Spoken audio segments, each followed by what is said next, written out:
a diferencia de la hipertrofia.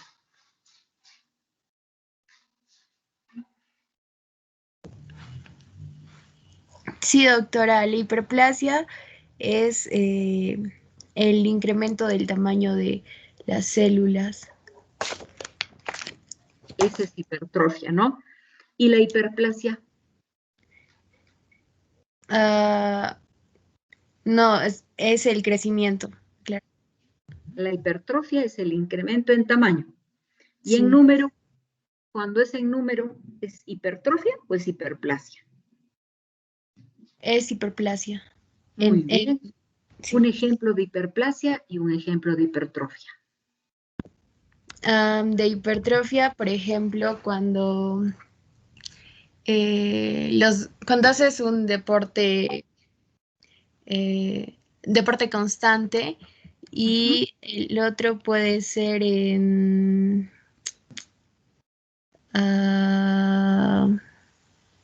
Entonces, hipertrofias los músculos, ¿a eso te refieres? sí, los Muy músculos. bien. ¿Y la hiperplasia?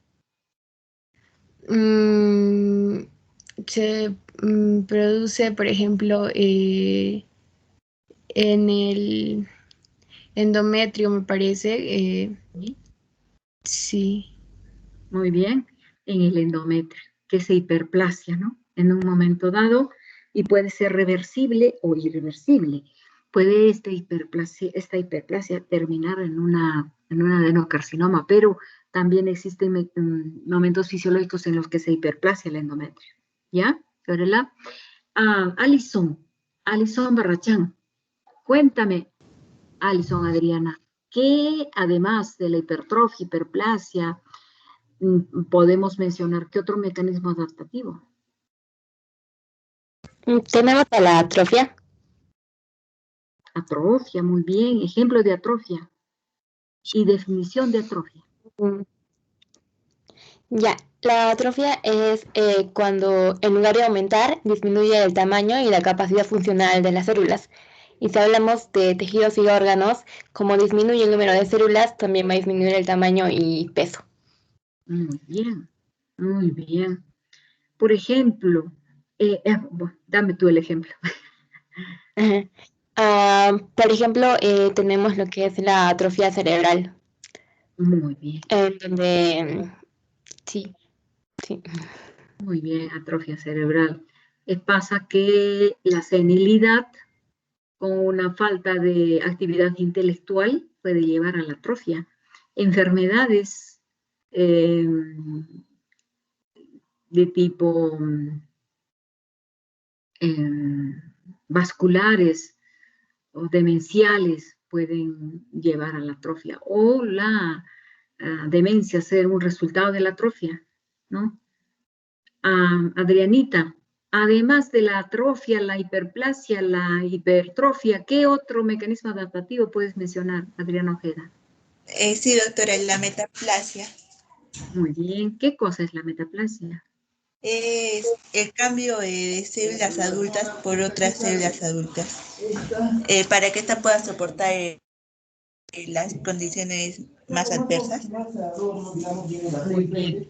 Pasa, por ejemplo, con la metaplasia glandular que se da en el esófago y que se denomina esófago de Barrett. Fíjate, sucede que el esófago, que tiene epitelio estratificado plano, a nivel de la unión gastroesofágica cambia y se convierte en glandular. Eso se llama transición de epitelios. Ustedes lo recuerdan de las clases de histología. Muy bien. Entonces, en ese punto está el píloro y hay una suerte de constricción a ese nivel que no permite el flujo retrógrado de estómago a esófago.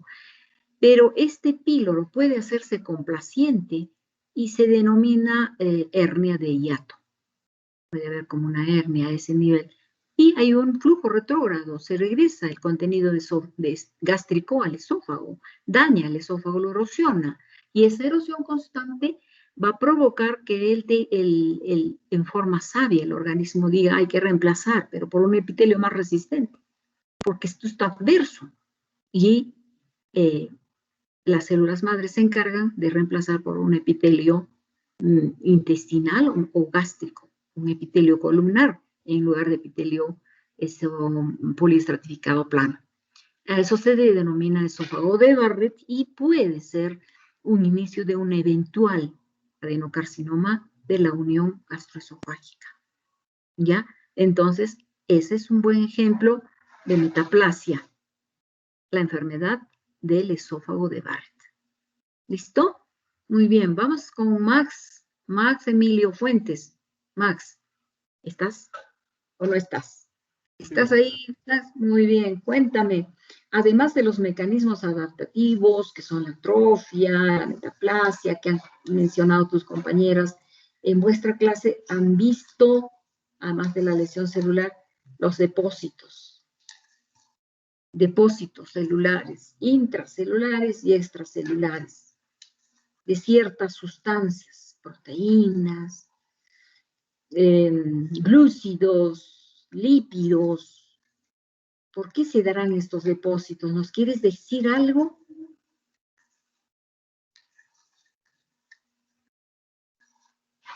Bueno, por ejemplo, en el retículo endoplasmático rugoso, cuando se fabrican proteínas, algunas están mal plegadas.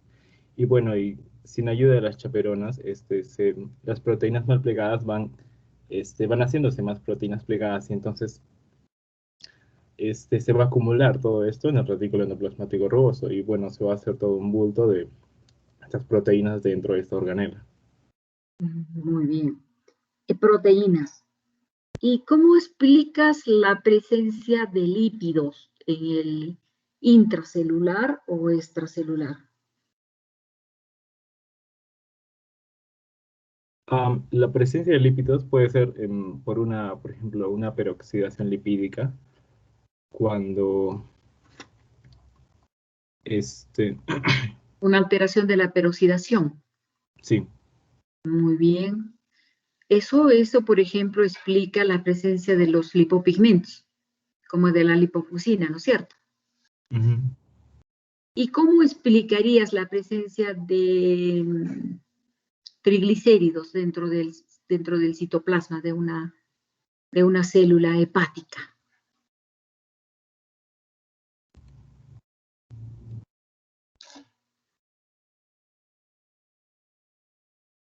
Bueno, en triglicéridos creo que cuando hay un exceso de lípidos de los ácidos grasos, estos se van a funcionar con moléculas de glicerol, ¿no? Para que los lípidos se conjuguen con los ácidos grasos y van a formar moléculas de triglicéridos y estos se van a ir aumentando en gran cantidad y se van a acumular en el hígado, en los hepatocitos. Al final es un error metabólico, ¿verdad? Se da un daño, o se da, mejor dicho, este daño, esta presencia, esta alteración de este depósito en forma anómala por una alteración metabólica, por un daño enzimático. Eso es lo que sucede, por ejemplo, con la esteatosis hepática. ¿Ya te vas?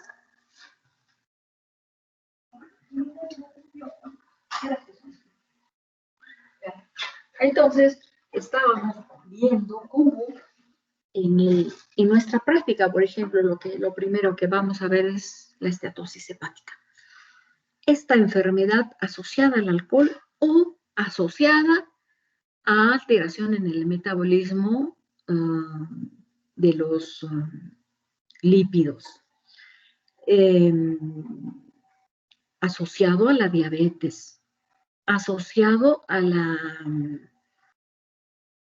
hiperinsulinismo, que se da, por ejemplo, en la obesidad, en las obesidades, o la obesidad en términos generales.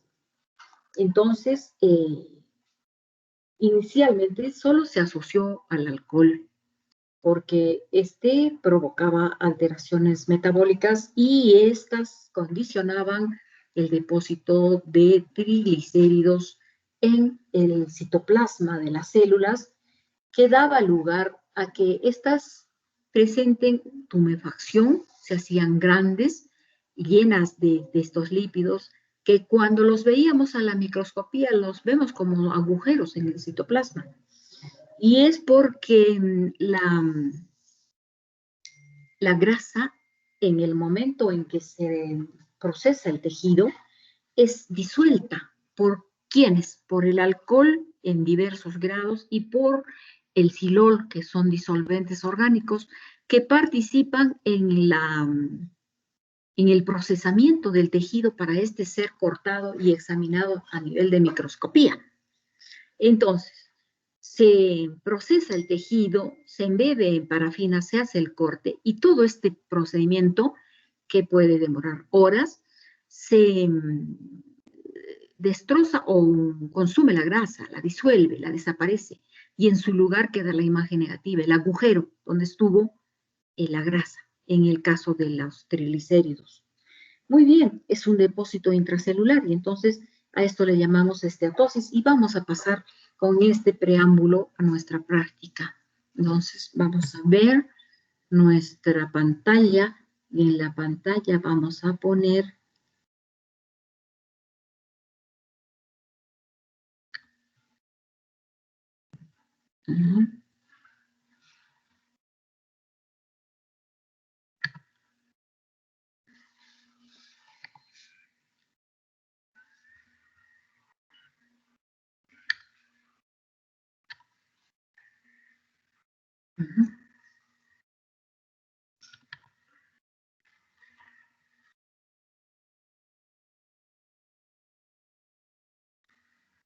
¿No la ven o la ven? Sí la ven, ¿no? ¿Jóvenes? Sí, Ya, perfecto. Ven la práctica que se les colgó en su programa, entonces estamos con la esteatosis hepática. Entonces, el término esteatosis significa acumulación de lípidos, principalmente triglicéridos, no exclusivamente, intracelular y dentro del hígado, es decir, en el hepatocito. Y este depósito de grasa de lípido puede ser macrovesicular o microvesicular. En el caso de la esteatosis alcohólica, es macrovesicular. En la no alcohólica, también macrovesicular. Pero existen otras hepatopatías en las que hay esteatosis microvesicular. Algunas hepatopatías congénitas, por ejemplo. Bueno, pero no es el tema de patología hepática hoy día, sino de depósitos. Entonces, ¿qué es lo que vemos en el hígado? Como este lípido se ha adueñado del citoplasma, que tenía toda una maquinaria, este citoplasma celular del hepatocito, una maquinaria, tenía sus ribosomas, sus mitocondrias, todas sus organelas, estas son destrozadas, destruidas o acantonadas, rechazadas, marginadas. En un margen se encuentra el núcleo. Cuando esta esteatosis es inicial y es en un porcentaje bajo, es recuperable. Muy bien. Cuando no, esta se va a la fibrosis. Y la fibrosis hepática es un preámbulo para la cirrosis. La cirrosis no autoinmune, obviamente. No estoy hablando de la cirrosis biliar primaria. Entonces, y la cirrosis es un pasito anterior al carcinoma hepático, al hepatocarcinoma. Muy bien. Entonces, fíjense ustedes, esta enfermedad metabólica nos puede llevar a mucho. Entonces, lo que como médicos tenemos que hacer es aconsejar a nuestros pacientes que no cambien de estilo de vida, no lleguen a esa obesidad mórbida. De hecho, cualquier obesidad, no la mórbida. El hecho de que yo pese unos 60 y tenga 65 kilos, ya es obesidad, ya estoy con un sobrepeso. Y esto me debe de hacer cambiar mis hábitos alimenticios y mis hábitos de higiene. Me refiero a que no puedo pasar muchas horas sentada. Tengo que estar parándome, caminando, y tengo que también hacer un poco de deporte. Y por supuesto a los alcohólicos. El hecho de consumir qué cantidad de alcohol. Voy a ver exactamente cuánto de alcohol necesitamos para hacer hígado graso. Necesitamos... ¿Dónde estás? Acá dice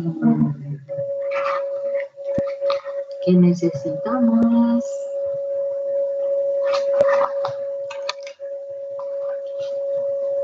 El alcohol lo podemos consumir de varias formas. Cerveza, chicha, de jora, o whisky, pisco, etc. Entonces, ¿cuánto de alcohol? No lo puedo encontrar. No sé. No sé qué cantidad de alcohol. 80 gramos. 80 gramos, 6 cervezas o 250 mililitros de alta gradación durante 1 o varios días ya provoca una esteatosis hepática leve, reversible. ¿Se dan cuenta? Pero si esto se da lugar por años, 10 años, definitivamente esto se va a un hígado alcohólico, un hígado con esteatosis hepática y que va galopante a una fibrosis, cirrosis, y ya ustedes saben que termina la cirrosis. El sexo masculino es el que tiene mayor incidencia en esta enfermedad. Bien. Otros trastornos comórbidos, sobrecarga de hierro, infecciones virales, como por ejemplo la hepatitis B y C. Un hígado que tuvo hepatitis y que está dándole el traguito, termina en una enfermedad seria. Entonces ya sabemos, nuestros pacientes hay que recomendarles que los diabéticos, por ejemplo, tienen que bajar, estar normalizando su glucosa. Los que tienen alteraciones en la insulina, alteraciones de la resistencia de la insulina, los hipertensos, los dislipidémicos, aquellos que tienen triglicéridos altos, obesidad central, es decir, una cintura bastante gruesita en hombres y mujeres, por encima de 90 centímetros en el varón y 85 en la mujer. Entonces, fíjense ustedes cómo es que la microalbuminemia también. ¿Cómo es que tenemos que recomendar a nuestros pacientes? A esos les tenemos que decir, cambie de estilo de vida, cambie de alimentación y hágase una prueba de ecografía. En el ultrasonido de hígado van a encontrar los radiólogos un hígado brillante, algo más grande que lo normal. Y cuando lo vemos en la microscopía, porque el hepatólogo va a tomarle una biopsia y nos va a mandar. Y el patólogo va a encontrar esto. Va a encontrar y tenemos que decir en qué porcentaje estas macrovesículas han invadido a este hígado. Han acantonado a los hepatocitos normales, que los vemos algunos acá, y luego, ¿cómo de tumefactas están estas células? ¿En qué porcentaje? ¿Cuántas de ellas? ¿Cuánto de infiltración de polimorfonucleares tiene el intersticio? Y tamaño de vacuola.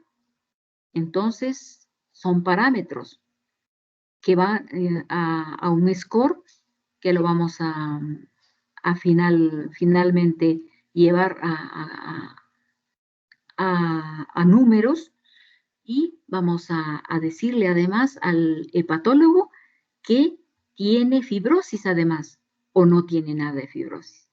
Entonces, y él va a saber qué medidas tomar, ¿no? Ya les digo, inicialmente todas las medidas higiénicas que he mencionado, pero si este fuera un hígado fibroso con una gran cantidad, un 70-80% de colestasis, o perdón, de esteatosis, entonces vamos a pedir que le hagan un cambio de hígado. Vamos a estar en la fila de los trasplantes. Y porque ya este hígado se va a hacer insuficiente. ¿Qué les pareció? ¿Qué opinan? A ver, ¿cómo alguna pregunta, alguna inquietud?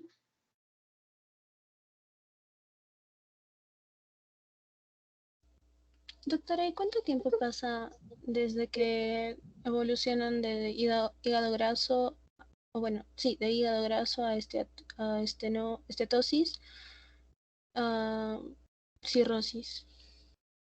Bueno, esto es, esto está en relación al estado nutritivo del paciente, al alcoholismo, si es que lo hubiera y continúa habiéndolo.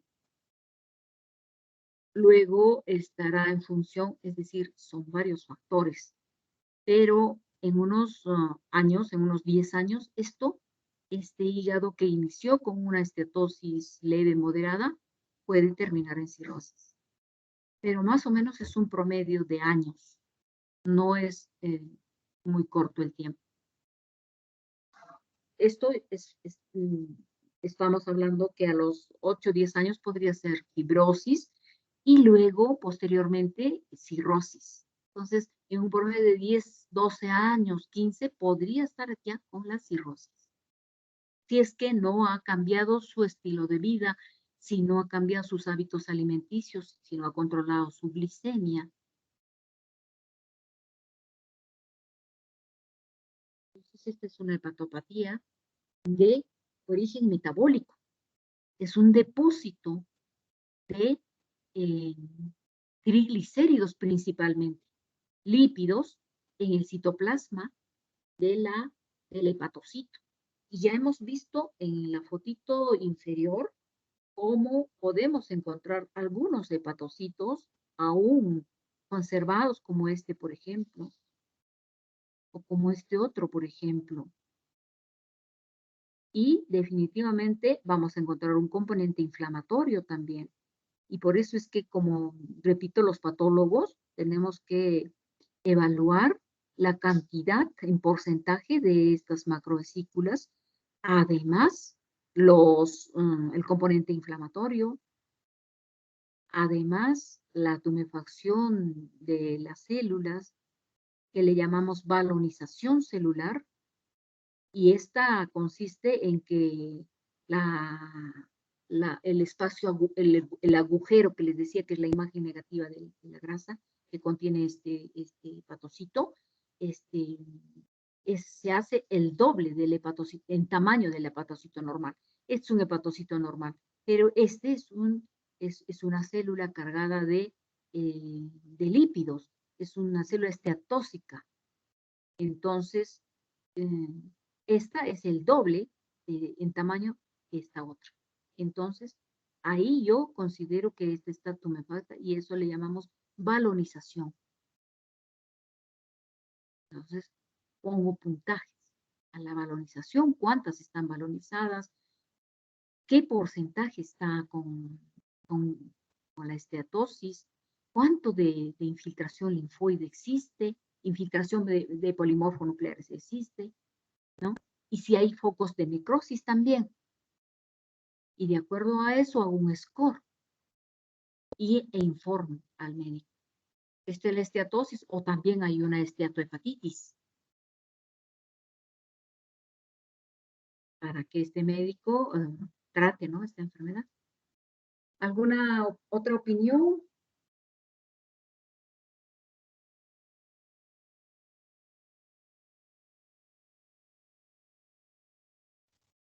Doctora, Dígame. disculpe, o sea, solamente se van a encontrar macrovesículas cuando son producidas por el alcohol, ¿verdad?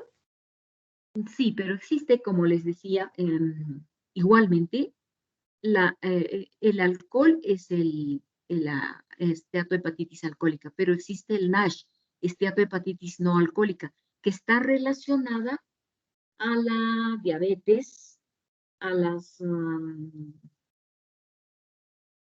alteraciones de la insulina, de la tolerancia a la insulina. Eso se da en las pacientes obesas, pacientes varones, mujeres con obesidad.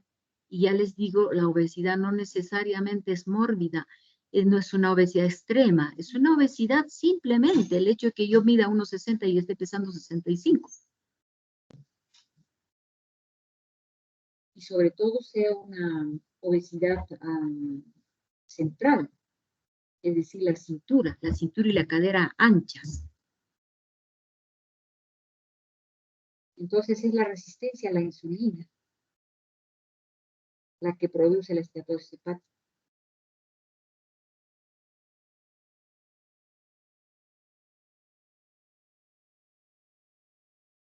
Muy bien. ¿Está claro entonces? ¿No hay otras preguntitas? Doctora, una pregunta. Sí, dígame. ¿Quién primero? Ya. ¿Hay alguna diferencia así microscópicamente entre si es que es alcohólico y no alcohólico? No. ¿Es igualito? Son exactamente iguales.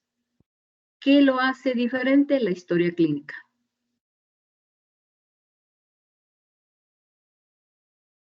Por eso es que el patólogo no debe de diagnosticar sin historia clínica. Tiene que conocer qué edad tiene, qué sexo tiene, dónde está la lesión, para poder entenderla la enfermedad. Cuando ve una lámina a ciegas, él puede decir una cosa por otra. Yo sin saber si este paciente es varón, mujer, tomó o no tomó, yo digo simplemente esteatosis hepática. Pero si sé que es un bebedor, diré alcohólica. Y si no, diré NASH, que es la no alcohólica. Si me dicen que es una señora gordita, en fin.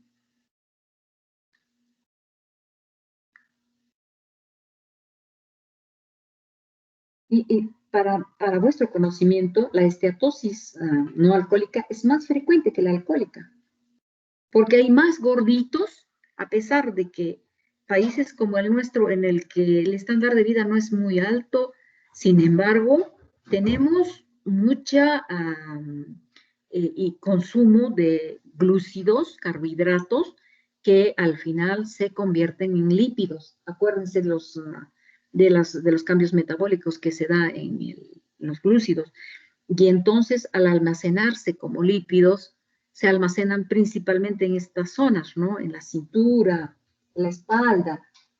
Entonces, y justamente acá también, en el hígado, este depósito de estos triglicéridos que están reemplazando a las organelas citoplasmáticas, ¿no? Entonces, esta enfermedad es más frecuente que la alcohólica.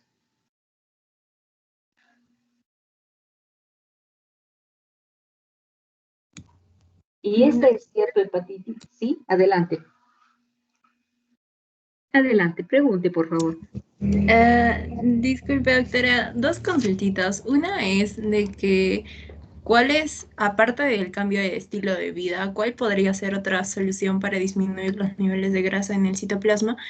Y por otro lado, ¿hay alguna escala, algún nombre en sí de lo que son los rasgos de la balonización? O sea, los límites, más o menos el porcentaje de cuántas podemos ver y ya lo reportamos como esteatosis, o simplemente normal. No, la esteatosis, para decir esteatosis tenemos que encontrar estos agujeros, que es la presencia de lípidos en el citoplasma de la célula del hepatocito, y macrovesicular cuando es así de grande. Luego, si esta está acompañada de componente inflamatorio, decimos esteatohepatitis. Y esta esteatohepatitis tenemos que escorearla, score. Entonces, existen varios autores, hepatólogos que han establecido, ¿no?, puntuaciones, cómo hacerlas. Y lo que hacemos los patólogos es medir la vacuola, la macrovesícula comparada con un hepatocito normal, y tiene que ser el doble, y entonces estamos hablando de balonamiento. Y tenemos que hablar qué porcentaje de balonamiento hay, cuánto de esteatosis hay, si hay componente inflamatorio de grado leve, moderado, severo. Luego, si hay necrosis o no hay necrosis. Y hacemos números. Y luego a eso le sumamos el grado de fibrosis. Eso es cómo lo informa el patólogo y cómo, para que lo interprete el hepatólogo, es decir, el gastroenterólogo especialista en hígado. Ese es el hepatólogo. Entonces, él lo interpreta para tomar acciones.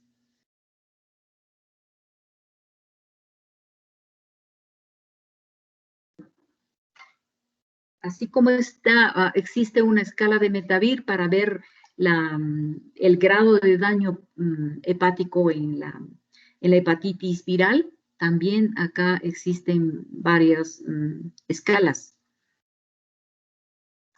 o scores. ¿Respondí a su pregunta? Sí, gracias, doctora. Está bien. Bueno, entonces es un depósito. Muy bien, así como existen depósitos de lípidos, ¿podrían existir depósitos de proteínas o no? Sí. Ejemplo. De una enfermedad, leí que la amiloidosis. Muy bien, muy bien. La amiloidosis es una proteína. Las inmunoglobulinas también se depositan en forma anómala. La amiloidosis se da en enfermedades crónicas, se da existe una amiloide alfa, una amiloide beta, se da en un cáncer, en el cáncer medular de tiroides, que lo vamos a ver luego. Luego, como decía, enfermedades crónicas como las insuficiencias renales, en estas se da amiloidosis y ese depósito de esa proteína es extracelular, pero también hay depósitos de proteínas intracelulares. Bueno, hablando de la amiloidosis, lo vamos a ver enseguida, vamos a ver unas láminas de amiloidosis, de amiloide, pero para recordar depósitos intracelulares de proteínas, tenemos enfermedades congénitas que dañan al hígado, que se dan por deficiencias de enzimas y por daños genéticos. Y los niños nacen así, con esta alteración, y hay depósitos, plegamientos de proteínas intracelulares. Son proteínas anómalas que se depositan dentro de la célula y en el hígado también, en el corazón.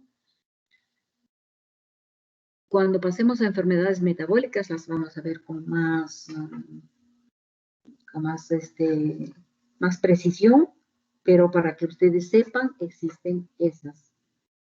¿Qué otra cosa más? Depósitos extracelulares de proteínas, como decías, la amiloidosis o las inmunoglobulinas que se dan en el mieloma múltiple, ¿no? Depósitos también de sustancias como metales, como el hierro, en el caso de la hemocromatosis, que se deposita en el hígado, en el páncreas, en las articulaciones, en el corazón, en los órganos endocrinos.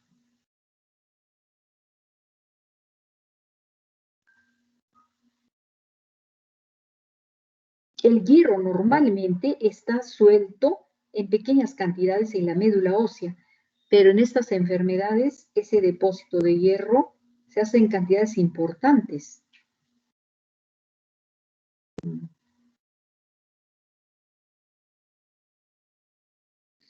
También hay depósitos de hierro cuando hay transfusiones. El exceso de transfusiones puede llevar a esto.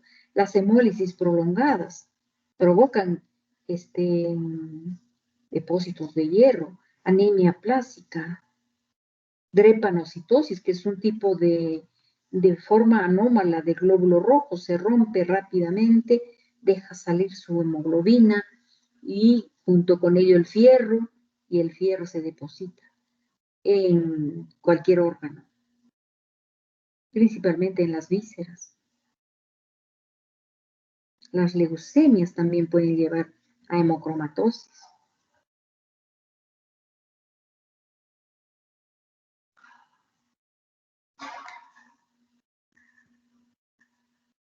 Entonces, en la enfermedad de Wilson, por ejemplo, que es una enfermedad autosómica recesiva, se da una serie de alteraciones genéticas y hay una excreción de cobre hacia la bilis y la incapacidad de incorporar el cobre a la ceruloplastina.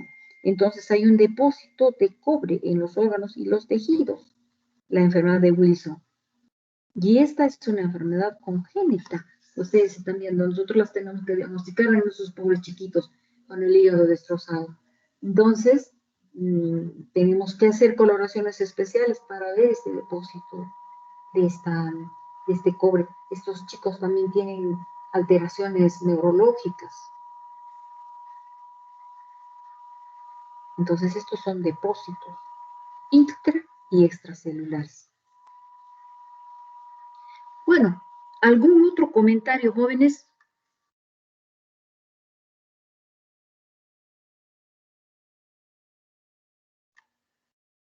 Vamos a pasar entonces a la siguiente lámina y estamos mostrando un depósito de melanina en las células. Bueno, sucede que en este cáncer hay un cáncer epitelial, que es el vaso celular, que se da en el epitelio cutáneo. Entonces, ustedes saben que la melanina es un pigmento que lo fabrica la célula nérica y esta la transfiere a la célula epitelial. Entonces, esta célula, perdón un momentito.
Gracias, estoy acá. Entonces decíamos que la célula nérica fabrica la melanina es transferida a la célula epitelial y en este carcinoma vasocelular pigmentado se da lugar a una hiperproducción de la melanina, la cual se deposita entre las células y dentro de las células, es decir, es intracelular y extracelular. Acá vamos a ver este depósito en melanófagos y también dentro de las mismas células epiteliales que han cogido la melanina fabricada por la célula nérica. Entonces, esta es una característica de este tipo de tumor, es el carcinoma vasocelular pigmentado. Acá también vemos depósito extracelular de la melanina. Muy bien. Depósito de melanina, ¿de qué otros pigmentos podrían haber? A ver, jóvenes. Queremos opiniones. Lipofucsina. Muy bien, lipofucsina. ¿Qué es la lipofucsina? ¿Tú recuerdas? Es un pigmento de desgaste. Muy bien, es un pigmento de desgaste que se deposita dentro de las células de algunos órganos, ¿verdad? Bueno, sucede que la lipofucsina se da o se fabrica o se produce por la peroxidación de los lípidos, ¿no es cierto? Entonces se forman ácidos grasos insaturados y se autolizan, forman un cuerpo residual visible y al microscopio óptico es el gránulo de lipofucsina. ¿Y por qué se da? ¿Por qué se produce? Esto se produce porque hay aceleración de los procesos de recambio celular con destrucción de las organelas. Estos metabolitos incrementan, aumentan esa peroxidación lipídica. Esa es la lipofucsina. Entonces es una alteración en el metabolismo de los lípidos. Muy bien. ¿Qué otro pigmento podríamos tener? A ver, algún joven.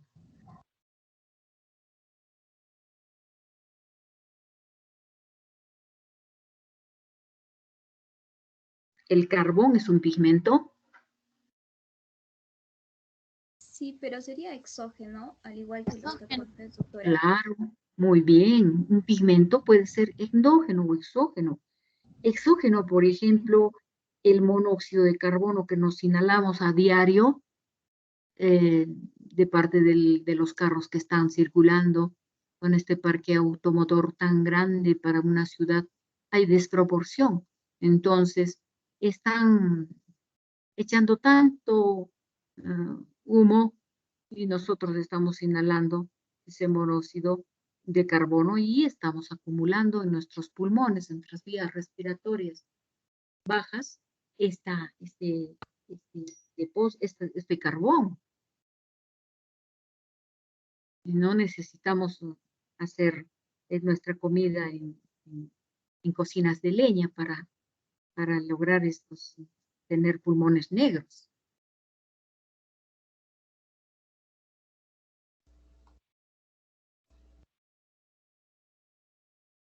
¿Qué otros pigmentos conocen, jóvenes?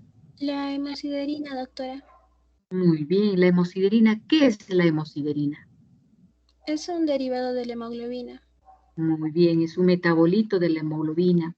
¿Qué pasa si tú sangras? Te golpeaste, haces un hematoma y lo ves que al día siguiente o a los 2 se pone verde, después se pone amarillo. ¿Qué es lo que ha pasado?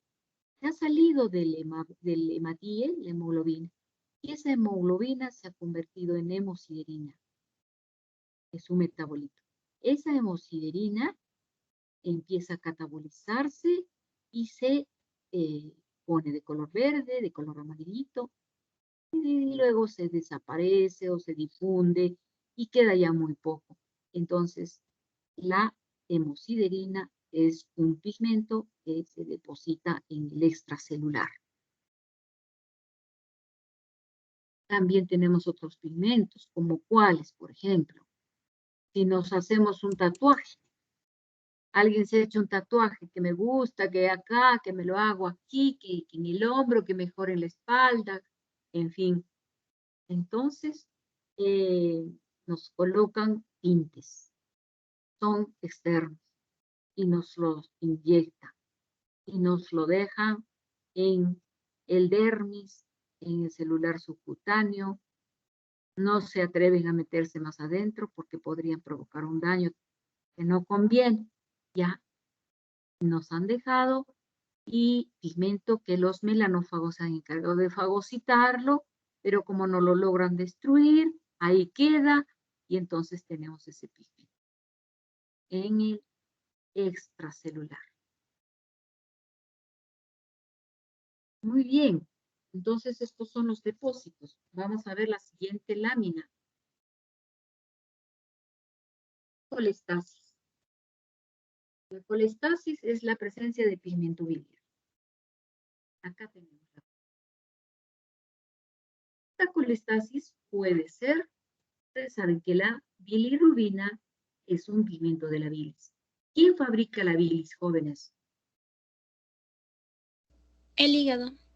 Muy bien, cada hepatocito es una maquinaria metabólica y fabrica, así como sintetiza proteínas, interviene en el metabolismo de los glúcidos, etc., también fabrica bilis, la bilis. Muy bien. La bilis nos sirve para la digestión porque estamos frente a una comida con lípidos. Entonces necesitamos estas sales biliares que van a encargarse de no solo emulsificar, van a encargarse de separar estas macromoléculas en pequeñas micromoléculas hasta llevarlas a ácidos grasos que van a llegar al intestino delgado para ser absorbidas. Muy bien, entonces la bilis la fabrica cada hepatocito por un canalículo chiquitín que sale a un costadito. Todos ellos se encuentran, hacen un conductito más grande, llegan a la tríada porta y luego salen por otros conductos mayores del lóbulo derecho y del lóbulo izquierdo y se denominan las vías biliares el conducto biliar derecho, conducto biliar izquierdo, hacen un hepático común, conducto hepático común, este es un poco más grandecito y luego llega hasta la vesícula, que es un reservorio de la bilis. De la vesícula sale la bilis mediante el colédoco, atraviesa el páncreas y sale hacia la ampolla de Vater que se encuentra en la segunda porción del duodeno. Entonces allí hay una pequeña salidita que tiene un ostium y tiene una boquita. La boquita es el esfínter y la ampollita está debajo de él. Toda esta estructura puede llenarse de tumor, se llama ampuloma, no deja salir la bilis. O la otra cosa, que se forma un cálculo y se empieza a mover desde la vesícula a través de los conductos y ahí tapa la circulación de la bilis. Esta es una enfermedad obstructiva y empieza la bilis a retenerse y en forma retrógrada a regresar al hígado y imagínense, entonces todos los hepatocitos no pueden entregar su material, es más, están recibiendo bilis en lugar de entregar y acumulan esa bilis dentro de ellas y cuando ya no pueden, fuera de ellas. O sea, esto se llama colestasis. Intracelular cuando está dentro del hepatocito, extracelular cuando está fuera. Y también tenemos que graduarla y decir leve, moderada, severa. Y estas van acompañadas, ya les digo, de otras alteraciones. Entonces, generalmente son en hepatopatías colestásicas obstructivas. Obstructivas, las colestasis son obstructivas. Entonces, o daño de los conductos biliares. Daño provocado por un cálculo o por un tumor o una mala intervención quirúrgica, y otras veces son malformaciones con las que nace el niñito. Nace con atresia biliar, atresia de los conductos biliares, intra o extrahepáticos. Y eso es terrible porque este niño difícilmente va a sobrevivir, no sobreviven, mueren. A ver, comentarios ahora. ¿Qué opinan? ¿Qué les parece esta colestasis? Este depósito de la bilirrubina.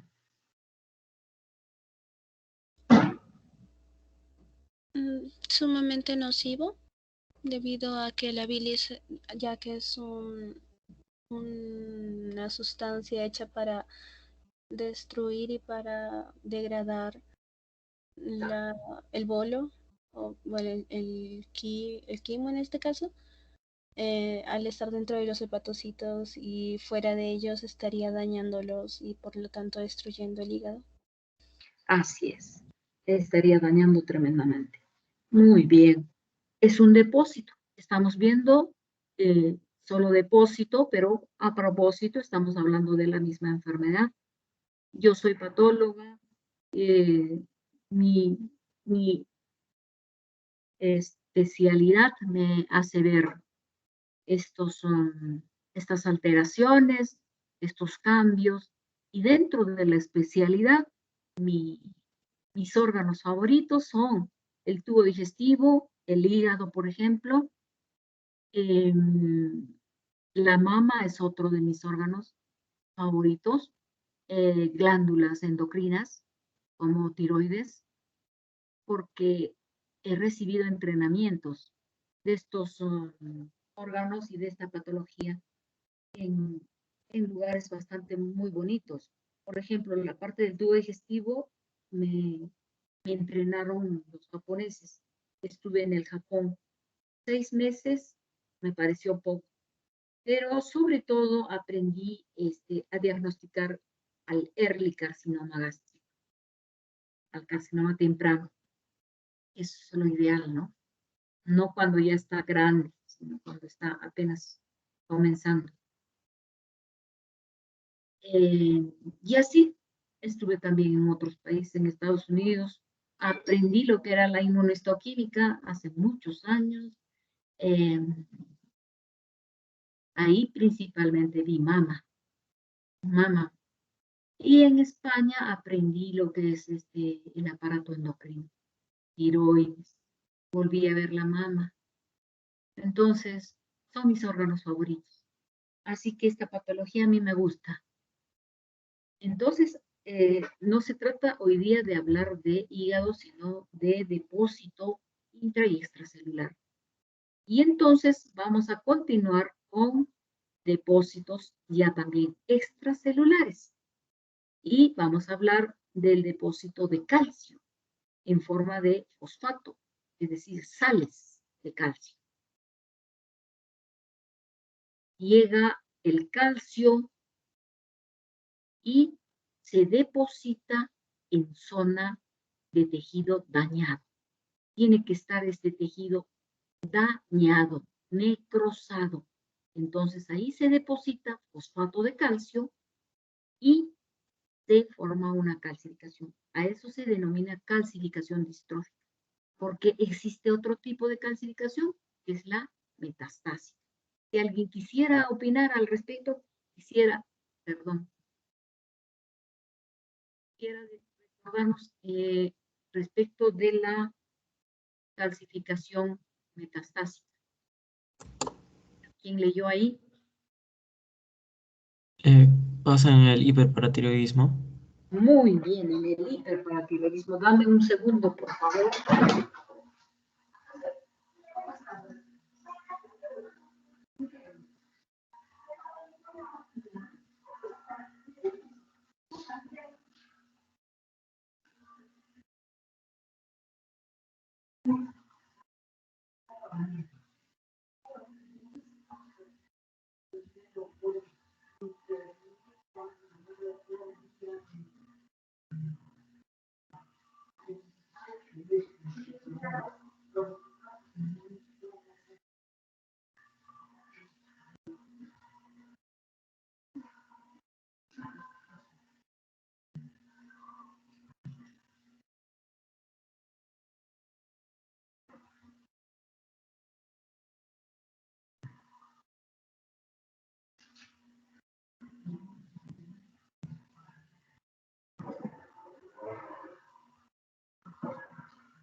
Bien, muchísimas gracias, acá estoy.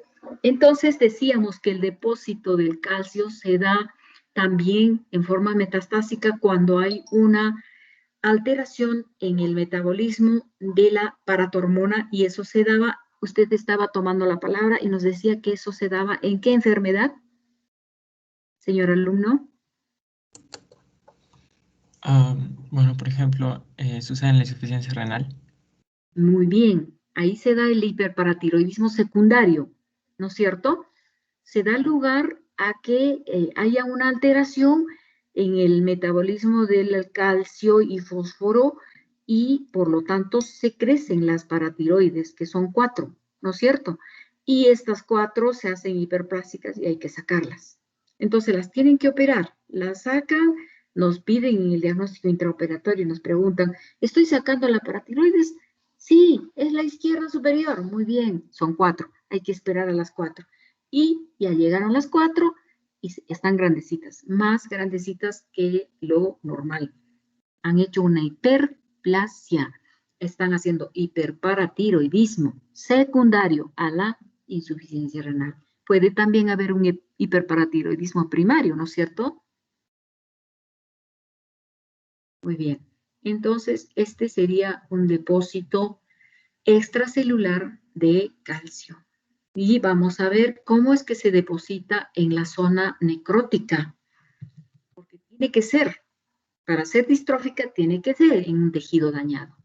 Entonces acá tenemos un ejemplo de un nevus, pero no nos interesa el nevus, porque ya lo vamos a ver.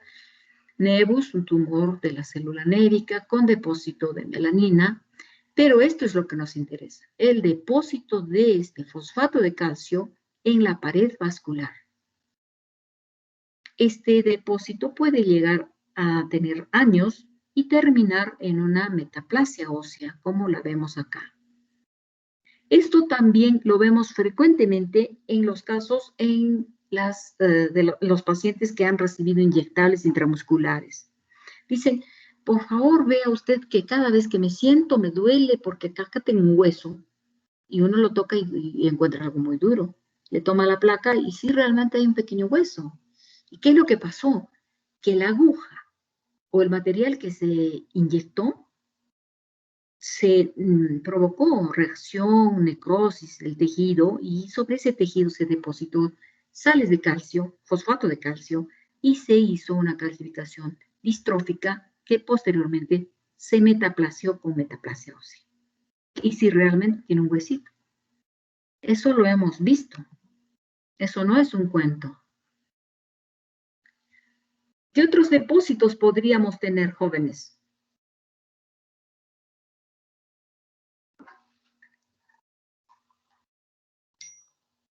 Intra o extracelular.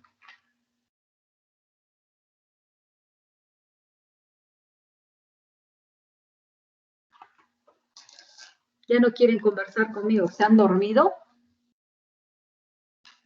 No se duerman, por favor. No, no, Ya. Bueno, a ver. Lípidos intracelulares, ya hemos dicho la esteatosis. Pero también lípidos extracelulares, el colesterol, por ejemplo, puede depositarse en el extracelular en los casos de los ateromas, de las placas arterioscleróticas, en la arteriosclerosis. Esas placas grandes que se ven sobre todo en la aorta. Yo las he visto cuando abro cadáveres, ahora ya no abrimos, ya no tenemos muchas necrosis, pero antes sí, mucho, mucho. Entonces, a lo largo de los 33 años que tengo de patóloga, he abierto tanto cadáver y la aorta muestra unas placas amarillentas. Algunas son duras, bien duras, porque están con calcio, calcificadas. Tienen esta metaplasia distrófica. Entonces, tienen colesterol. Y cuando las cortamos y las ponemos al microscopio, luego del proceso, vamos a ver unos espacios. Bueno, vamos a saltarnos un poco esto para luego regresar, pero lo que les estoy hablando está acá. Esta es el depósito del colesterol en forma de agujitas. Ya decíamos que la grasa se deposita y que los alcoholes en diversas concentraciones, así como el silol, son degradados, degradan, mejor dicho, la grasa y esta deja una imagen negativa. Entonces, estas formaciones como agujitas eran realmente agujas de colesterol y es el depósito de esta grasa en este ateroma de esta arteriosclerosis, de esta arteria, que posiblemente es la aorta, porque yo lo veía mucho en la aorta. Entonces es un depósito extracelular, ya no como en la cole, no como la esteatosis que era intracelular, ahora está extracelular, lípido extracelular. ¿Algún comentario, jóvenes?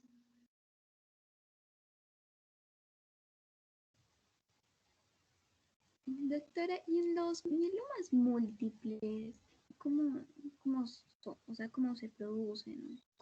Ya. En el mieloma múltiple hay un depósito de una sustancia extracelular que es también intracelular. ¿Por qué no?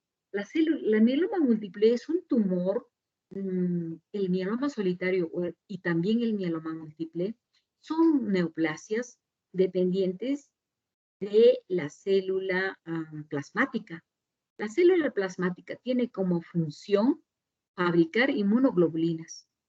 Entonces, cuando se da un tumor dependiente de esta célula que se llama mieloma múltiple o plasmocitoma solitario, plasmocitoma o mieloma solitario, entonces se fabrica inmunoglobulinas anormales. Es una fábrica monoclonal y esta se ve en forma de los cuerpos de Russell. ¿Ya? Es un depósito de esta proteína en el intersticio. También existen otros depósitos de proteínas, como lo que vamos a ver ahora.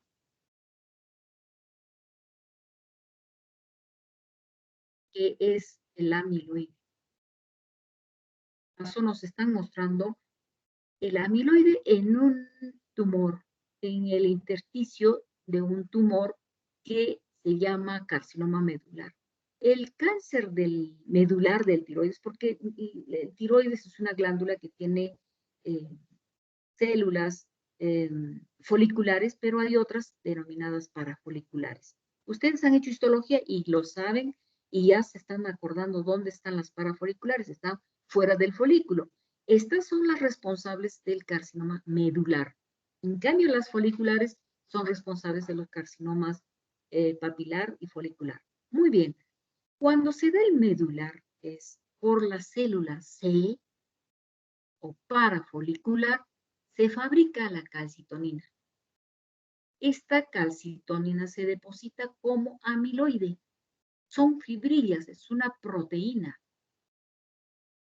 Y esto, cuando lo vemos en el microscopio óptico, vemos como vamos a ver, acá, un material anisto, sin núcleos, como lo ven en el centro. Es un tejido proteico, no es tejido, perdón, es un material proteico de este color medio azul, celeste, violáceo, que es amiloide. Pero nosotros queremos constatar que es amiloide. Entonces le hacemos una coloración especial. Violeta de metilo o rojo de Congo. El inconveniente del rojo de Congo es que necesita polarización. Necesita un microscopio que polarice la luz. Entonces, este rojo de Congo está reaccionando con este amiloide y cuando lo vemos así nada más, lo vemos medio rojito. Pero si polarizamos esta luz con el microscopio de polarización, lo vemos verde manzana. Entonces decimos sí es amiloide. Pero no hace falta el microscopio de luz polarizada porque con el violeta de metilo ya lo podemos ver. Es violeta de metilo positivo. El amiloide. Y ya sabemos qué cosa es, ¿no es cierto? Muy bien. Entonces, estamos mirando al amiloide de un cáncer medular de tiroides. Pero también el amiloide se produce o se fabrica en otras enfermedades, no solamente en este. Ejemplo, en las insuficiencias renales, enfermedad crónica, que lleva a la formación del amiloide en muchos órganos, aún en las encías, en los labios, en el recto. Entonces, nos piden los nefrólogos, hacen una biopsia de encía, una biopsia de labio y nos dicen, ¿tiene o no amiloide? Porque estamos sospechando que sí hay amiloide. Entonces nosotros le hacemos esta coloración, encontramos esto, le hacemos la coloración y ya respondemos, sí es amiloide. Opiniones, a ver acá. ¿Y por qué razón se forma el amiloide en las insuficiencias renales? Sí, es como decíamos, una proteína anómala, que se deposita en el intersticio, porque esto no está dentro de las células, sino en el espacio intercelular que se da en las enfermedades crónicas. No solamente estas células parafoliculares forman el amiloide.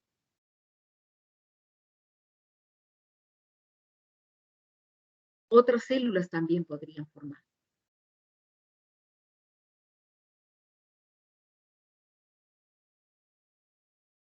Entonces, en las enfermedades crónicas se fabrica este amiloide. Algunas otras células fabrican también el amiloide. Doctora, en esa lámina se supone que estamos viendo el pigmento estamos viendo el amiloide. Entonces, estamos viendo el amiloide. Esta lámina, por favor. En esta lámina estamos mirando un carcinoma medular de tiroides que las células, ya les decía, las células C están fabricando esta calcitonina que se deposita como amiloide. Y este amiloide lo estamos viendo acá, como este material celestito acelular.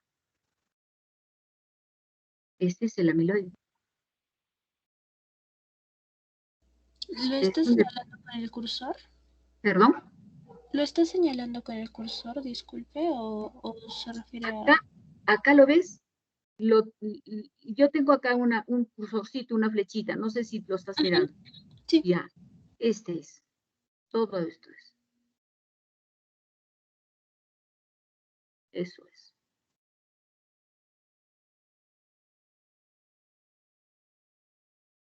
Vale, muchas gracias. No tienes por qué. Entonces es un depósito extracelular. Hemos dicho depósito extracelular, amiloide, que es proteína. Depósito extracelular de lípidos como el colesterol. ¿No es cierto? Y vamos a ver este otro depósito de la lipofuscina. Y ya alguien opinó sobre la lipofuscina. ¿Podemos recordarla qué cosa es la lipofuscina? A ver, ¿quién nos quiere decir qué es la lipofuscina?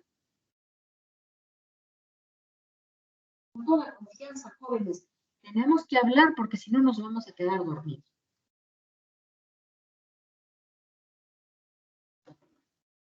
Pigmento de desgaste. Muy bien, pigmento de desgaste.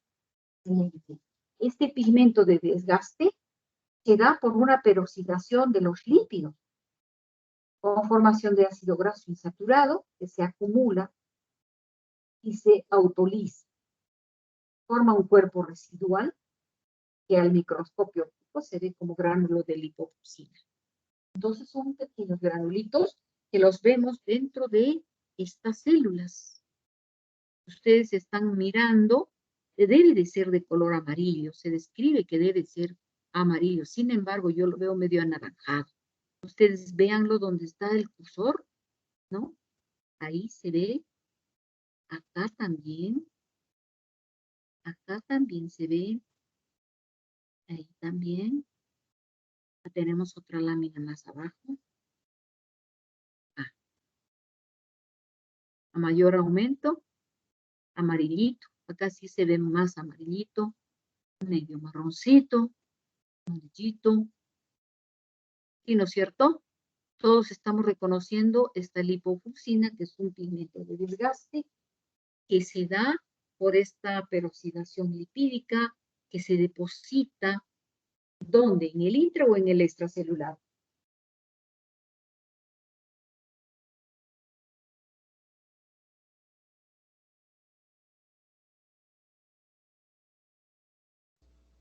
En el extracelular creo que era, ¿no?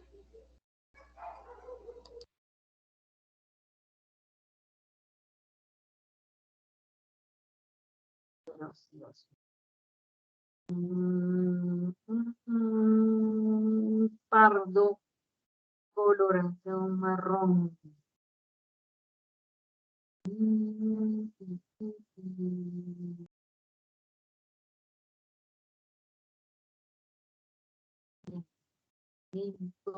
Pigmento endógeno.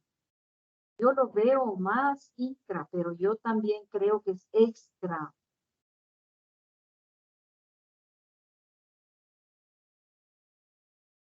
Pero acá nos dice en el libro así. Este compuesto por polímeros y lípidos y fosfolípidos formando complejos con proteínas, lo que indica que se deriva de la peroxidación de lípidos polisaturados de las membranas subcelulares. La lipofuscina no es lesiva para la célula, espérate, de las membranas subcelulares. Tal vez entonces está depositado próximo de la membrana. Entonces tendríamos que pensar que está intracelular. ¿No es cierto? ¿Qué más dice? El término deriva del latín pascus, que significa pardo, y hace referencia a la coloración marrón de los lípidos. Los cortes tisulares aparecen como un pigmento citoplasmático pardo amarillento, finamente granular. Muy bien, ya está dada la respuesta.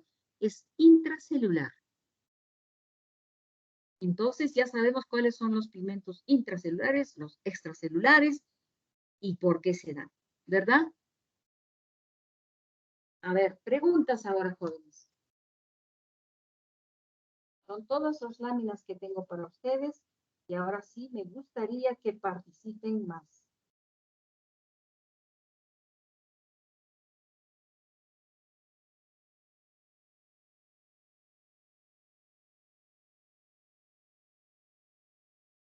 Yo creo que vamos a salir de la clase de esta para vernos un poquito mejor aquí y vamos a ver a quiénes, a ver, los quiero conocer a toditos.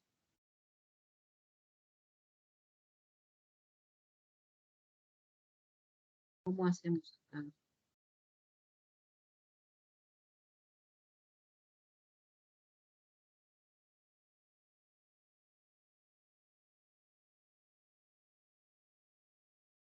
Milena Coraima, ¿estás? Sí, doctora, es Milenka. Muy bien, Milenka. Muy bien, Milenka. ¿Qué más? ¿Qué quieres opinar? ¿Qué me dices? ¿Qué otro pigmento quisieras, de qué pigmento quisieras que habláramos? ¿Qué depósito te ha gustado más? ¿Cuál es la hipertrofia, la hiperplasia que te ha gustado, que no te ha gustado? A ver, cuéntanos. Bueno, el que más me llamó un poco la atención, el que captó un poco más la atención fue el del primero que tocamos, el de la estatosis, de la acumulación de lípidos y sobre todo los puntos que hablamos de cómo se podría pasar a fibrosis o luego a cirrosis, incluso luego a una patología más grave. Sí, muy bien.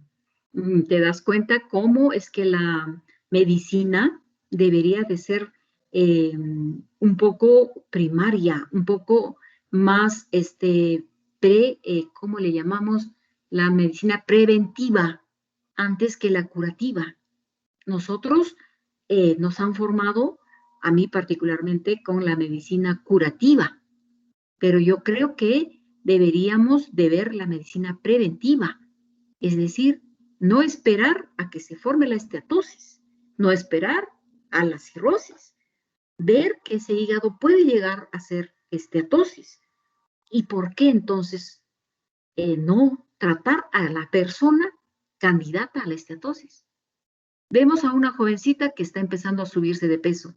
¿Qué deberíamos de hacer? ¿No es cierto? Ahí tenemos que enfocar. Vemos a las señoras de 40 años que están consumiendo hormonas. ¿Qué deberíamos hacer? Evitar que consuman hormonas exógenas para que no lleguen al cáncer de mama, al cáncer de endometrio, a las obesidades, a las trombosis, porque los anticonceptivos llevan a todo eso. Entonces, la medicina preventiva. Ahora que estamos en pandemia, ¿pudimos haber prevenido esta pandemia? ¿Qué deberíamos haber hecho? ¿O es que estamos en una predeterminación y hemos llegado a la pandemia porque teníamos que llegar? Y si estamos en pandemia, ¿qué deberíamos hacer para evitar morir y enfermar? Entonces, medicina preventiva. Yo creo que ahí es donde tenemos que agudizar nuestros sentidos, tenemos que utilizar nuestra inteligencia para entender estos mecanismos fisiológicos, patológicos, que nos llevan a la enfermedad. Entonces, una vez que conozcamos estos mecanismos, podemos evitarlos. Habrá enfermedades que son inevitables, como las enfermedades genéticas. Entonces, ahí ya no podemos hacer nada. Pero tal vez en un futuro hasta las enfermedades genéticas podrían corregirse antes de que nazca un niño con tales enfermedades, tal vez corregirse oportunamente, evitar los matrimonios entre personas que van a provocar alteraciones genéticas incorregibles. Decirles, hacer consejos genéticos, ¿no? A esas familias que tienen, pues, predisposición a ciertas enfermedades. Ustedes ya han pasado por el curso de biología molecular y han visto todo esto. Vamos a hablar un poquito con ¿quién? Con Melissa del Rosario. Melissa. Sí, ¿Cómo doctora. estás, Melissa? Cuéntame, ¿qué opinas de la medicina preventiva? Me parece que es lo más ideal y lo más importante porque casi todos los pacientes generalmente llegan al hospital no para prevenir y así debería ser. Entonces todos llegan cuando ya están cargados con la enfermedad y es un poco más difícil controlarlos. Entonces pienso que se debería hacer más extensiva la información sobre esto para que más personas prevengan antes de enfermarse. Exactamente. ¿Y tú piensas, Melissa, que solamente en el cáncer se puede prevenir o cualquier otra enfermedad se puede prevenir? Por ejemplo, hay otras enfermedades que no se pueden prevenir, por ejemplo, las genéticas, creo que ya están así, pero hay muchas enfermedades, las más comunes, al menos en el Perú, sí son de prevención. Por supuesto, así es. Brian, ¿estás? Brian Jorge Bustos. Sí, doctora. ¿Qué opinas de la anemia en los chicos de 5 años en el Perú?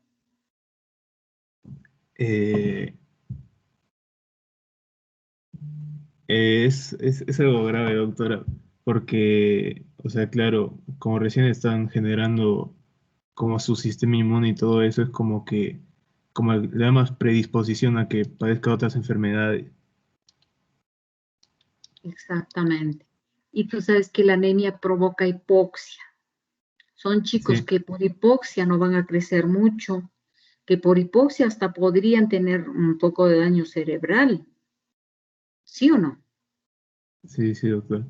Entonces, si se supone que estamos desarrollando la capacidad intelectual en ese quinquenio, en esa etapa de la vida, y que están con anemia, provoca una inquietud tremenda. Nos debería de asustar eso, porque si esos chicos van a salir luego de la anemia y luego van a ir al colegio y no van a rendir y querrán llegar a la universidad y no pueden, se frustran, entonces es toda una seguidilla de acontecimientos adversos en sus vidas que debería de evitarse, debería de evitarse. Entonces, la medicina preventiva, si invirtiéramos más no en hospitales, sino en formar médicos que enseñen buenas costumbres nutritivas, alimenticias, de hábitos de vida, eh, eso sería lo ideal, yo creo, ¿no? Un poco eso se practica en Japón, en China, comida en base de pescado, por ejemplo, eso es lo que yo observé, mucho pescado y vegetales muy frescos, no, no era comida guardada, era comida muy fresca, comida del día, todas estas cosas que favorecen, ¿no?, un buen metabolismo desde niños y entender, ¿no?, que los hábitos, estos chiquitos en el colegio limpian su colegio, hacen sus tareas y todo, y lo único que les falta es cocinar, creo que hasta cocinan. Nuestros niñitos no hacen eso, no hacen eso. Entonces aprenden las tareas obligatorias del ser humano, la limpieza personal, la limpieza de su medio ambiente, de su microambiente, que es de responsabilidad de ellos. Son cosas que debemos de copiar. Entonces, evitamos enfermedades infecciosas. Yo recuerdo cuando estuve en el Japón, que fue el 2015, no, 2005, perdón, no habían enfermedades infecciosas. Solamente tenían tuberculosis y algunas parasitosis los idosos, nadie más. No, no habían enfermedades infecciosas. ¿Qué cólera que tenemos? Mejor dicho, el cólera que nosotros tenemos, y de vez en cuando hay acumulación de personas con muchas diarreas en el hospital. No, pues, no se ven en sus países. No hay. ¿Por qué? Porque son responsables de su limpieza, su autohigiene, higiene del microambiente, del ambiente, del macroambiente, y entonces no van a permitir pues que hayan bacterias en sobrecarga, ¿no? Ni hay charquitos donde se críen mosquitos, el flebótomus, por ejemplo, ¿no?, el de la fiebre amarilla, todas las enfermedades que se dan por mosquitos. Bueno, vamos a conversar un poco con Jefferson. Jefferson Julio. ¿Aló? Doctora, sí. ¿A la doctora me escucha? Cuéntame. Sí, Jefferson, ¿qué opinión? Porque ¿sabes qué nos pasa? Que ustedes, vuestra generación es la generación que va a dar ideas, de donde debe de nacer el cambio de planes, las estrategias que tienen que orientarse en otra dirección. Porque esta orientación, la orientación que hemos tenido en mi generación, estás viendo, no, hemos llegado tarde a la enfermedad, hemos llegado cuando el cáncer ya estaba grande, no hemos prevenido. Entonces, tenemos que copiar de esos países grandes, hacer una profilaxia, si se quiere llamar así, previa, antes de que se dé la enfermedad. Evitarla. ¿Qué opinas de eso? Doctora, yo opino, si hablamos de la anemia, estamos enfocados mal, bueno, en mi opinión, porque solamente, si hablamos de que le damos hierro a los niños desde a partir de los 6 meses a los 3 años obligatoriamente, pero los niños no lo toman. Hace unos 5 años hablamos de unas cajitas que les denominaban chispitas y estaba a cargo del servicio de enfermería. Las enfermeras cumplían con el indicador en papel. Se lo daban a las mamás, les enseñaban, les daban toda la consejería, incluso le daban qué alimentos les deben a dar por etapas de vida, pero la mamá no hacía caso.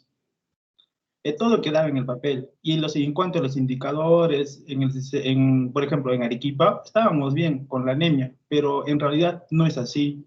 No. Y si uno revisando, buscando la bibliografía, se da cuenta de que bueno, en ese tiempo, hace 3 años, lo que eran las chispitas y ahora lo que es el sulfato ferroso, que sea en frasquito, Sí. solamente era un plan piloto que lo hicieron en Ayacucho, que les funcionó con unos 300 o 400 niños, y eso lo aplicaron a todo el Perú. Y en mi opinión, como que no tiene un valor significativo, ¿no? Y Sí. creo que para mí sería una solución, ¿cómo explicarlo? Cambiar, ¿no?, los hábitos alimenticios de las personas. Como usted lo dice, ¿no? En Japón consumen más pescado, ¿no? Y tuve la oportunidad, ¿no?, de tener familiares acá, sobre todo que es en Atico, no Sí. tienen sus niños en anemia. Y es de que son escasos recursos económicos, todos los días comen pescado los niñitos, Sí. y no, tienen buena talla, buen peso. Sí, sí, tienes toda la razón. Y en las zonas altoandinas donde no hay pescado, pues proteínas también las hay, ¿no? Hasta las papas tienen proteínas, pero sobre todo la carne, ¿no? Yo creo que hay que difundir, enseñar, crear programas que no solo sean piloto. Tenemos que cambiar el rumbo de las cosas con ideas, con ideas. Ustedes, los jóvenes, tienen la batuta ahora. Tienen hasta cierto punto la obligación de pensar en cosas nuevas. Ahora que se ha desarrollado tanto esto de la globalización y tenemos acceso a todo, cualquier cosa, cualquier información la tenemos. Yo puedo conversar fácilmente bueno, tengo 2 hijas que trabajan, una es patóloga en el Kettering Memorial de Nueva York, la otra está trabajando como psiquiatra en España, en Madrid. Entonces, en el momento en que ellas pueden o quieren, y yo, nos conversamos y nos mostramos cosas, artículos, nos enviamos por el Telegram, nos estamos enviando libros y cosas así, porque tiene buen espacio el Telegram. Entonces, eso es lo que tenemos que hacer. Ejemplo, ustedes, compartan sus libros, su bibliografía, todo lo que tengan, porque los libros, les cuento, 5 años y se pasan ya no sirven. Tenemos que buscar ediciones nuevas porque ya han cambiado los conceptos. Hay algunos, no todos, que están cambiando, que se están modificando, clasificaciones nuevas. Entonces, compartan y piensen en conjunto qué podemos hacer por nuestro país, por nuestro microambiente, por nuestra raza, en fin. Ahora vienen las elecciones. También tenemos que pensar bien en quién vamos a votar. Yo no creo que un pelotero vaya a ser el que nos maneje. Tampoco va a ser no sé, un izquierdista no me atrae mucho. Entonces yo estoy pensando, ¿quién de todos ellos maneja bien la economía? Porque la economía, con buenos reales, podemos hacer una buena caja para comprar buena cantidad no de hospitales, en este momento sí hacen falta camas UCI por la pandemia, pero en el futuro después tenemos que hacer medicina preventiva. ¿Dónde? En las aulas, en los hospitales chicos, en postas, allí, enseñando buenos hábitos, buena nutrición. Con platita se puede comprar pescadito, pollito, carnecita. Entonces, tenemos que tener una economía también conveniente, como para tener una buena nutrición. Pero pensar en eso, primero, una buena nutrición. Después vendrá pues el carrito, porque mucha gente nuestra piensa, carrito, el camioncito y los hijitos desnutridos. Entonces, eso tenemos que enseñar a nuestro pueblo a pensar. ¿Te parece, Jefferson? ¿Aló? ¿Erika? ¿Aló? Sí, doctora. Te dormiste, Eriquita. No, mi micro no encendía. Oye, son 10 para las 7. Yo creo que ya vamos a suspender esta sesión y vamos a quedar en que la próxima clase debuta con un pasito que comprenda nuestra práctica más la clase teórica, porque es conveniente hacer un estudio bonito, repasar todos los temas de lesión, muerte celular, adaptación, etc. Y el pasito va a estar involucrando todos estos temitas, ¿ya? Y después hacemos nuestra práctica. Muy bien, jóvenes. ¿Sí? Bueno, doctora, queríamos consultarle algo. En el Blackboard nos aparece ahora de que está como nuestro docente el doctor Roque Mauricio Ortiz Loaiza, pero hasta nosotros nos matriculamos con usted y hasta hace unas horas antes de comenzar la clase, pues usted también nos aparecía en el Blackboard y teníamos la duda de qué está pasando. Vamos, ha habido un enredo acá. Yo, por no hacer estas 3 clases seguidas, porque ahora en la tarde estoy haciendo 3 clases seguidas, desde la 1. Entonces, hablamos con Roque y nos pusimos de acuerdo. Él tenía que tomar este horario y yo tenía que tomar otro horario. Pero cuando nos asignaron las cargas horarias, yo me di con la sorpresa de que sí continuaba con mis clases. Entonces hablé con Yolanda, y me dijo, continúa como te han puesto. Así que lo hice de esta manera. Un poco con interrupciones, ustedes discúlpenme, pero he tenido que interrumpir en algunos momentos porque no puedo hacer una clase larga de 6 horas. Entonces estoy haciendo pequeñas pausitas. Entonces, yo, ¿qué te puedo decir? Yo conversaré con Roque, no sé qué opinará él. Ya comencé con ustedes, me gustaría continuar nada más, pero si es que no se puede o hay alguna otra cosa, lo veremos. Yo creo que es un profesor magnífico también. Yo tengo una opinión muy buena de él, como de Yolanda y de Gladys, con quienes comparto frecuentemente. Yo soy la presidenta de la Asociación de Patólogos a nivel macrorregión sur. Entonces, definitivamente tengo una opinión muy buena de mis colegas y una amistad a prueba de fuego. Nosotros no discutimos, no tenemos inconvenientes. Entonces, tampoco con ustedes, a quienes yo respeto, admiro mucho, porque sé que el destino ha depositado en ustedes la esperanza que tenemos de cambiar, de mejorar, no solo este país, no solo esta ciudad, sino la humanidad entera, que está ahora tan sufriente y tan doliente con esta pandemia. Entonces, dadas estas palabras, yo quisiera que voy a conversar más tarde con Roque y conciliaremos, ¿no? Ya hemos comenzado las clases, continuaremos, a no ser que hayan algunas otras contingencias. En todo caso, yo me estaré comunicando con ustedes. ¿Quién es nuestra delegada? ¿Cómo se llama? Soy yo, doctora Liz Cutimbo. Liz Fiorella, muy bien. Entonces siempre nos vamos a estar conversando, Liz Fiorella. Por favor, me gustaría, si yo tengo tu llamada. Sí, doctora, le llamé antes de comenzar la clase. Ya.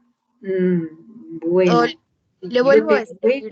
Terminando la clase ahora, te ruego que me llames nuevamente para poderte grabar, porque tú sabes que yo tengo en este teléfono tantos numeritos, Dios mío, que me mareo. Entonces te ruego si me puedes volver a llamar. Está bien. Ya está. Entonces, con todos ustedes, me despido con un fuerte abrazo, una gran satisfacción de ser profesora de ustedes y mucho respeto, mucha admiración a la juventud. Eso es lo que yo debo de decir. He sido entrenada en la Universidad Cayetano Heredia, soy egresada de la Universidad Cayetano Heredia. Quiero mucho la universidad, he sido profesora en Cayetano Heredia, he sido profesora en la Universidad en Villarreal, en San Agustín y en la Católica. Así que un abrazo y estoy a sus órdenes. Hasta luego, jóvenes. Gracias, doctora. Hasta luego. Hasta luego, doctora. Hasta luego, doctora. Hasta luego, Hasta luego, doctora. Hasta luego. Le damos receso.